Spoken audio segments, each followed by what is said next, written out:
En fait, nous vivons aujourd'hui un véritable état d'exception dans le pays, qui ne dit pas son nom. Et il y a des atteintes flagrantes, répétées, contre toutes les libertés. Et le refus d'autoriser le RCD de tenir son conseil national au Nadi el-Moudjahed est un message, en fait, pour tous les Algériens, pour dire qu'aucune expression ne sera tolérée en dehors des champs du système. Mais pour nous, au RCD, nous avons déjà vécu à plusieurs reprises de telles interdictions, mais ça ne nous a pas empêchés de continuer à combattre pour que notre voix soit écoutée et entendue. C'est vrai que le pouvoir s'est accaparé de tous les leviers de l'État. Lorsqu'on vit au quotidien ces interdictions, alors que la loi est claire, elle ne devrait pas nous empêcher d'exercer notre travail, elle ne devrait pas nous empêcher de faire de la politique et d'aller au contact des citoyens. Tout ceci pour vous dire que le pouvoir ne veut pas tolérer des voix discordantes aujourd'hui. Mais il va falloir qu'ils sachent que ceci ne va pas nous atteindre, nous, en tant que militants.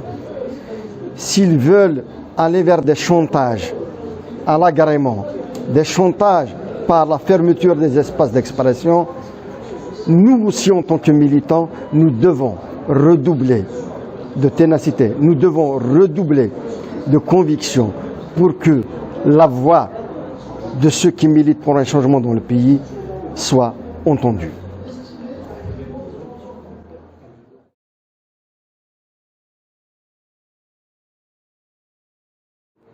Effectivement, durant mon intervention, j'ai appelé justement les membres du Conseil national qui ont déjà tenu des réunions dans leurs wilayats respectives à donner leur point de vue. Parce qu'on ne doit pas se taire face à toutes ces atteintes-là. Il faudrait qu'on réoccupe les espaces publics. Il faudrait, en fait, chez nos militants, il y a déjà cette volonté-là d'aller vers l'exercice plein de notre liberté de réunion, de notre liberté de rassemblement, de notre liberté de revendication dans la rue. Parce qu'aujourd'hui, on le voit, il y a des atteintes contre les syndicats, contre les associations, contre les partis politiques. Il ne faut pas qu'on se taise. Il faut réagir. Parce que ce pouvoir-là, en nous acculant, si nous nous taisons, il va nous écraser. Et nous ne devons pas céder face à leur agenda. Leur agenda, c'est d'instaurer un climat en fait, de terreur, de peur dans le pays pour passer en fait, leurs échéances, parce qu'on est en fait tout près de 2024. Il y aura une élection présidentielle. Il faudrait que les Algériens imposent leur propre agenda. Il ne faut pas qu'on laisse les Tebboune et consorts, ceux qui sont derrière lui, nous imposer le chemin à mener pour aller de l'avant.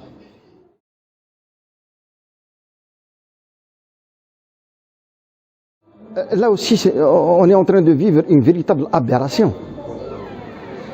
Parce que les échos qui me sont parvenus de l'intérieur même du tribunal, d'abord qu'on nous dise qui sont réellement ceux qui étaient derrière ces incendies qui ont provoqué la mort de Djemal Ben Ismaïl.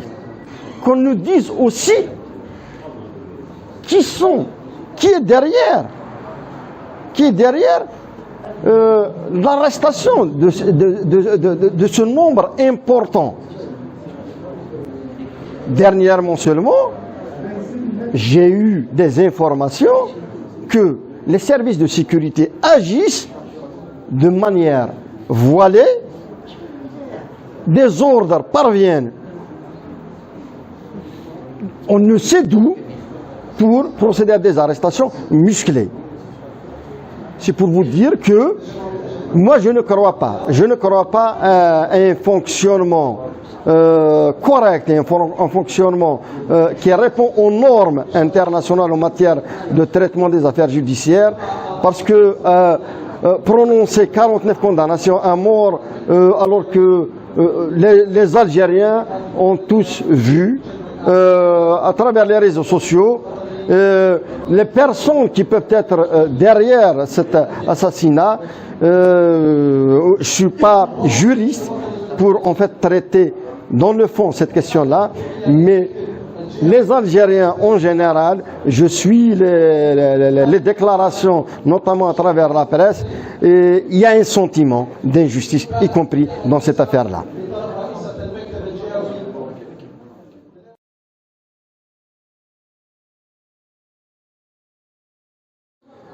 Toutes ces condamnations-là sont des condamnations injustes. Je ne suis pas là pour, en fait, encore condamner juste la justice, mais il faudrait qu'on le dise clairement. La justice algérienne est une justice instrumentalisée. C'est une justice aux ordres. Il faudrait que ces magistrats comprennent une chose, que le pouvoir politique, le pouvoir en fait exécutif, est un pouvoir d'abord qui n'a aucune assise populaire pour qu'il condamne des gens, des citoyens au nom du peuple. Le peuple refuse ces condamnations-là. Le peuple refuse cette instrumentalisation de la justice, et c'est pour ça d'ailleurs que j'invite aussi tout le monde à s'unir autour de ces préalables-là pour qu'on puisse aller vers une justice libre et indépendante.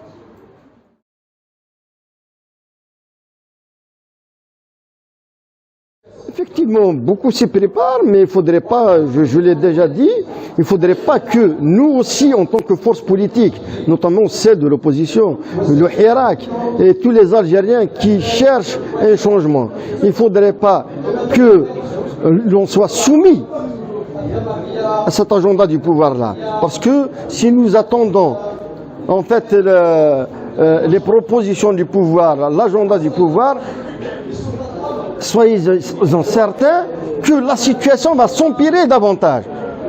D'où notre appel justement au regroupement des forces démocratiques. Il faudrait que nous soyons une alternative à ce système. Parce que ce système ne voudra pas d'une élection libre dans le pays. Il faudrait que nous puissions imposer une élection libre dans le pays pour que l'alternative soit celle du véritable changement, comme c'est en fait revendiqué par des millions d'Algériens qui sont sortis un certain février 2019. J'appelle justement toutes les forces politiques, parce que je ne cesse de le dire. C'est vrai que il y a un certain nombre de forces politiques qui ont encore des fils à la patte, mais elles doivent se libérer. Je les appelle à se libérer. Il y a d'autres aussi qui se sont tus. Les forces politiques, elles doivent s'exprimer. Elles doivent se mettre aux côtés du peuple algérien. Il n'y a que ça de vrai pour pouvoir aller de l'avant, pour pouvoir aller vers un pays stable, vers un pays où ses enfants vivront en toute liberté.